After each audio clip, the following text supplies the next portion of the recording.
F-16 is unfortunately unserviceable today. We do hope to have it back in the program tomorrow, hence the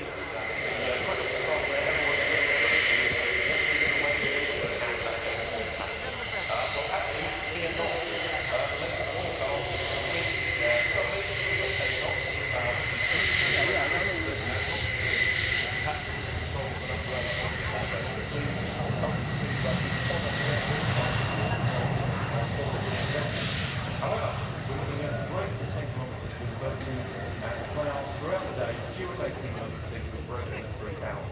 Now, it's a little bit below that at the moment. There's an occasional on the we have some impact on the first display items, but later on in the afternoon, the weather will continue to improve. Possibly raining by the time you go home, but all in all, a really good day. This demonstration is its extreme pitch angle and onset rates, which with a 12-foot power rate we're not going to be able to do. But they will be able to fill in, and hopefully, as the aircraft lines up at the end of the runway,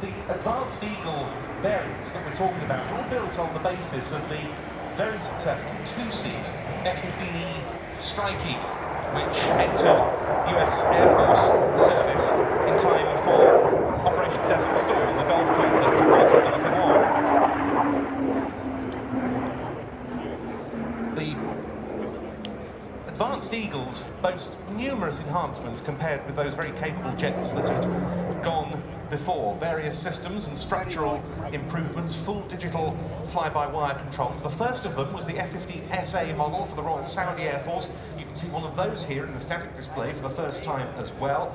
But then came this, the F-15QA for Qatar.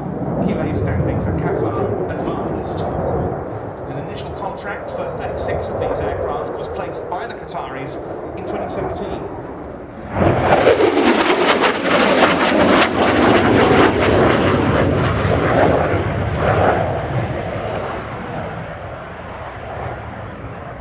Thunderous. The two General Electric F110G129 turbofans, full afterburner, each of those can produce nearly 30,000 pounds of thrust, 60,000 pounds of thrust in total, with an empty weight of just 31,000 pounds and a maximum weight of just over 70. This aircraft has a greater than 1-to-1 thrust ratio in nearly all of its configurations. The F-15QA first took to the air from St. Louis, Missouri in April 2020. Among the changes, well, it's got a stronger wing, advanced crew stations for the two crew members with a local G82 radar, which this is the first non-American operated aircraft to carry, and it's got more weapons hardpoints. Now, one long-time feature of different F-15 versions has been the conformal fuel tanks, which allow the carriage of more fuel without the drag and various performance penalties of carrying underslung drop tanks, for example. And the conformal tanks on the Ababil can carry around 10,000 pounds of fuel. Because the other advantage with conformal tanks is it doesn't reduce the G capability of the aircraft, because it's actually a physical part of the aircraft. Of course, and it's a very good example.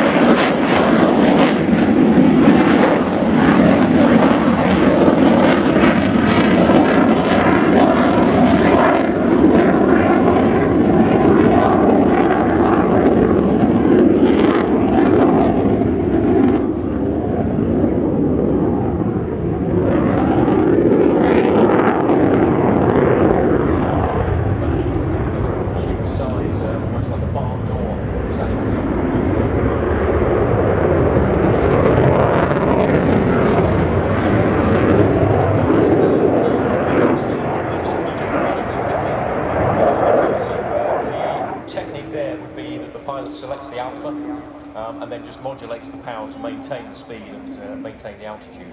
But those with long lenses, if you zoomed in there, you'd see that the tailplanes were moving considerably, not with the pilot's input, but with the computer's input in order to maintain that. Flying Wing 6, both of which are based at Tamim. The delivery of the first batch of 36 of these aircraft ended in August last year, but more are now coming. And the same is true of the Advanced Eagle family itself, because leading on from the F-15QA we see here, Boeing has produced the F-15EX, a version of the Advanced Eagle for the United States Air Force and Air National Guard. And there's a very good reason for that, because the oldest in-service F-15C model, the single-seat fighter with the US Air Force as of 2020, dated from 1979, at which point the average jet was 36 years old.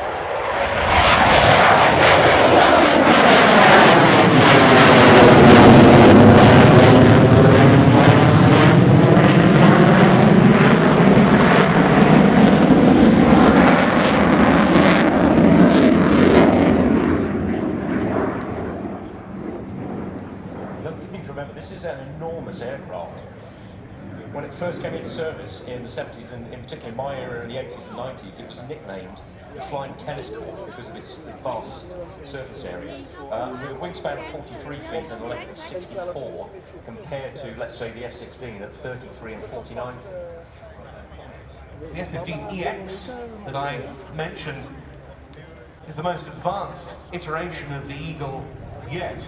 Boeing claims it can shoot from greater range than any other current US Air Force fighter. 98 of them currently on order for the US Air Force and Air National Guard. And the first operational F-15EX joined the inventory this June.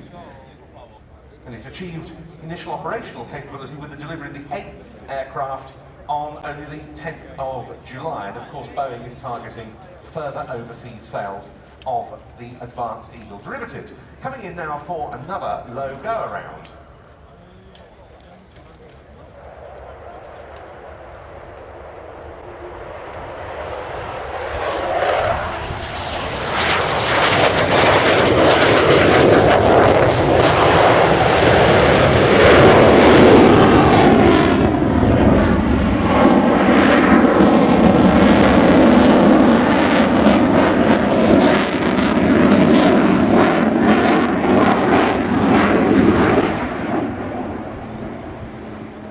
Demonstration there of the pitch rate of the aircraft, very, very quick, through about 60 degrees, around about 2 or 3 seconds, which gives it an enormous rate of turn in essence, to get the notes for a weapon solution. All down to the advanced fly-by-wire that helps optimise performance in most flight regimes and provides added margins of safety, allowing pilots to push the jet, as you've just seen there, to its very limits with carefree handling. Restrictions that the Phantom had in terms of its air-to-air capability with smaller, more agile types.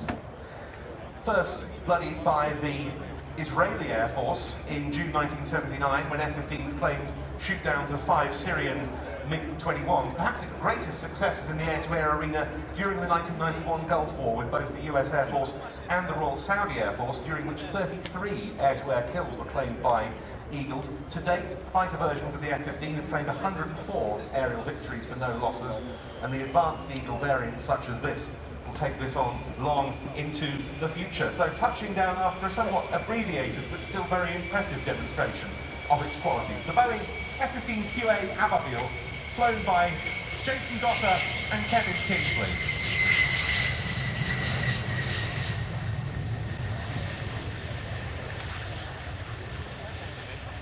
Well, now moving on to the runway down at the right-hand end. This aircraft is not part of the display, but which is put in to drop off support equipment for the Swedish Air Force SAR equipment display that we're going to be seeing later, particularly the smoke winder wingtip smoke generators. And we didn't feel yesterday without them because Hercules hadn't been able to arrive